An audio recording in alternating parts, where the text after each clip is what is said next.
I did a book this year. It's about how to make the world work. Yeah. Oh, this is beautiful, Myra. Thank you. Nice isolated parts. It's like little. I tried to rebind it with dental floss. Oh. Didn't work. One can never learn less. I love that one. I just did this book in. It's recent? Recent. This is just for a show I was invited to. Never done a book before. Is a finite system.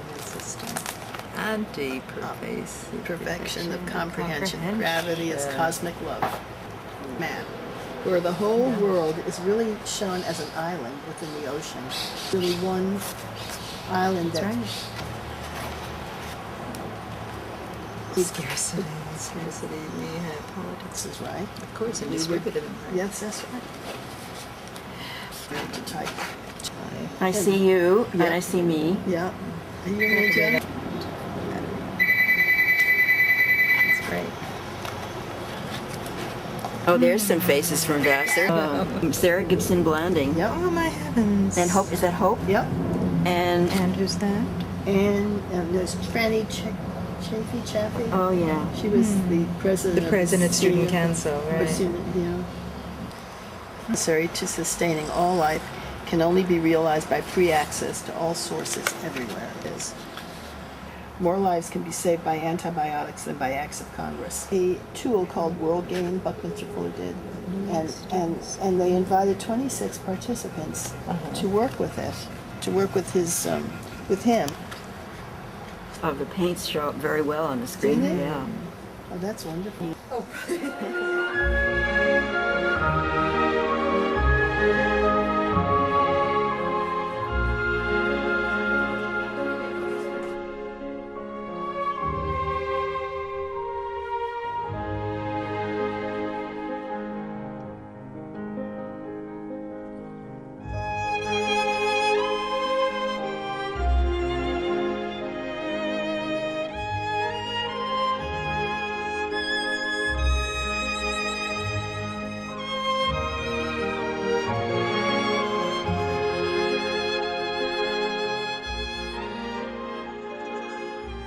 A number of years ago, Molly Sumner, now Bethel, won the New York Governor's Arts Award.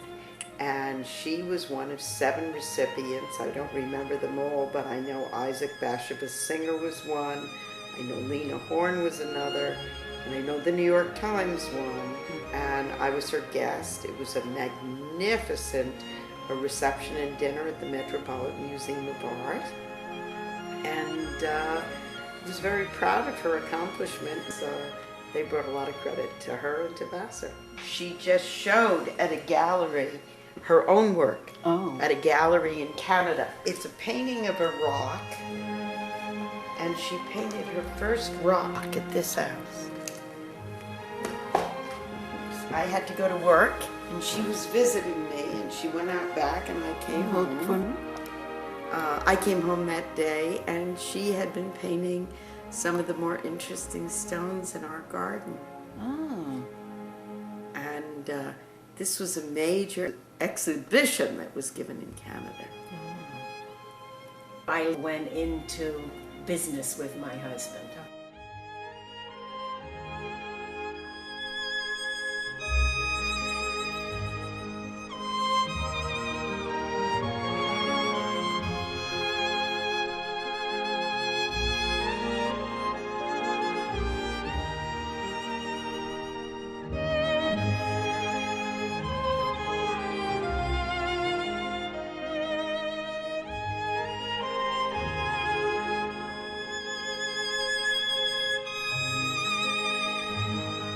I do scenery, I do some portraits, some landscapes. Love lights and darks, shadows. If I see an arch, it makes me start to twitch and want to do it. I started in the 70s, something I always wanted to do. And it was so wonderful to have you come down. It really was. Well, I hope you'll think about coming to Reunion, and I hope maybe you'll think about a painting. I'll think about it. Yeah, and think about it.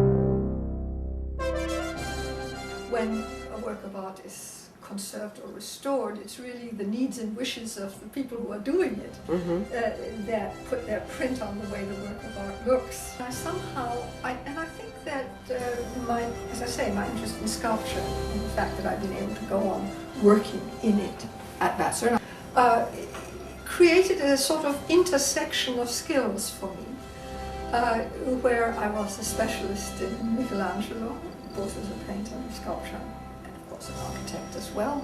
I understood techniques in conservation. And when the Vatican began, as long ago as 1980, to initiate a campaign of conservation and cleaning for the Sistine Chapel, that they took me on as somebody who knew about that, who bridged these different fields that are normal at that time, were normally very separate. The Vatican is in many ways a very conservative place. And so once I had started consulting with them, I've done so ever since.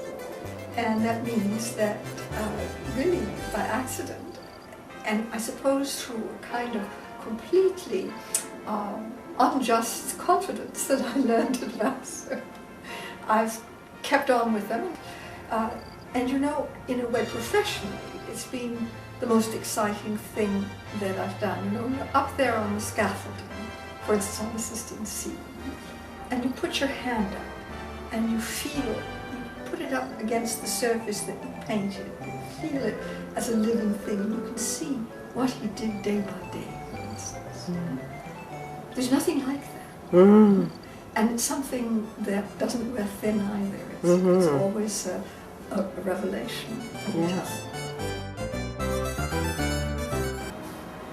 Some of the contemporary art, of course, are American artists, but the majority of things are items that we've collected or I have collected on all my travels throughout the world. Very fascinating.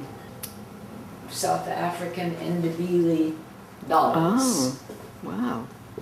There are older ones which are very difficult to find nowadays.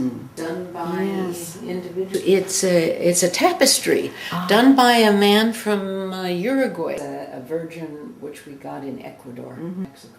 Kamala. Do you like them? If you are bequeathing something to Vassar. That's two more tapestries done by an Argentinian artist from the north of Argentina. And what's interesting about those is it's the same on both sides. You could hang it either way. And here, these black figures here? Now that's a contemporary American artist, Robert Longo. That's an old piece from Nigeria, and it's worn on special occasions by the wife of the chief of the tribe, and underneath they have these two twin figures which are called abeges, and they're special figures that are like the souls of children that have been born. Oh my goodness. And this would be hung by this around the neck, and then there's all these other carved pieces as well as the shells, very much. And the mask is Mexican. A painting by a man, Mr. Johnson, who is from Belize, a Japanese artist. But this series here is something we both like. One of the first pieces we bought, which is a charcoal drawing by a black artist here in Los Angeles. The knitted yarn paintings by the Huichol Indians. Yeah, the view is one of the reasons we bought the house, because on a good day you can see all the way from downtown Los Angeles to Santa Monica. I've always wanted a little quiet Zen garden. So my husband designed this little garden for me. The fountain is from Santa Fe. This piece of granite comes from China. We've gone through 2 large renovations, which I would never do again. As we have a nice large wine cellar down. Oh, I want to see that again, yes. Yes. That's fantastic.